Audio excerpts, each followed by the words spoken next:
اچھا اب دیکھیے دماغ میں ایک چیز اور بھی آتی ہے لوگوں کے، وہ یہ آتی ہے کہ شاید اس سے مراد ہے کہ جیسے ہم نے پہلے ذکر کیا کہ عید منانے سے مراد ہے کہ بہت ہلہ گلا ہو رہا ہے اور ورائٹی پروگرامز ہو رہے ہیں اور بہت خوشیاں منائی جا رہی ہیں اور تالیاں پیٹی جا رہی ہیں اور فسق و فجور کا ماحول ہے جو دماغ میں ان لوگوں کے، جبکہ عید کا اصلاً یہ مفہوم ہی نہیں ہے۔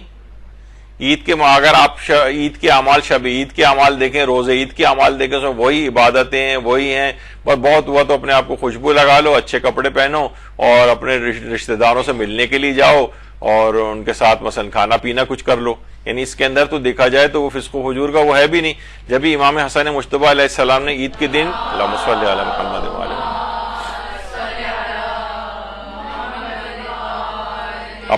اپنے اصحاب کی طرف رخ کر کے فرمایا تھا جو عید کے دن کھیل تماشے مصروف تھے کہ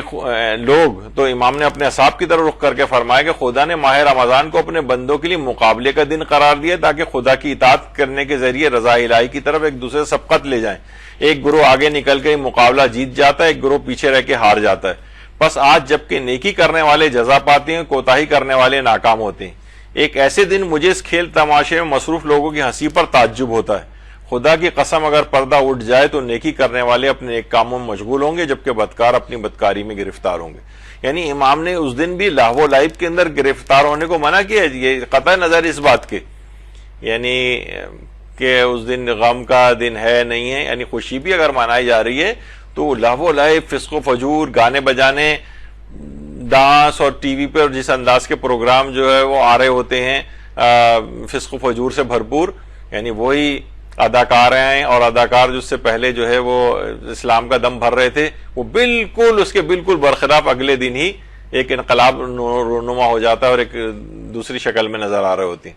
تو بہرحال اس دن کو اس طور پر تو یہ ہے ہی نہیں کہ لوگوں کو منع کیا جائے کہ بھئی اس دن خوشی نہ منائے، خوشی کا وہ مفہوم نہیں ہے جو ان لوگوں نے اپنے دماغ میں سمجھا ہوا ہے جس کی وجہ سے منع کرتے ہیں۔ اور امام علی رضا علیہ السلام بھی فرماتے ہیں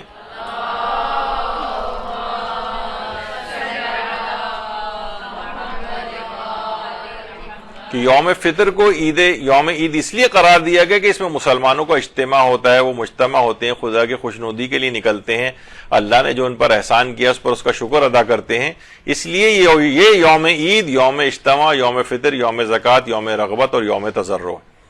تو یہ خود امام نے اس کو یوم عید قرار دیا ہے۔ اور امام رضا علیہ السلام امام حسین کی شہادت کے بعد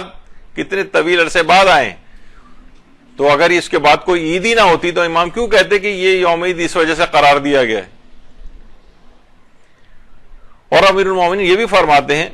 علی ابن ابی طالب علیہ الصلوۃ والسلام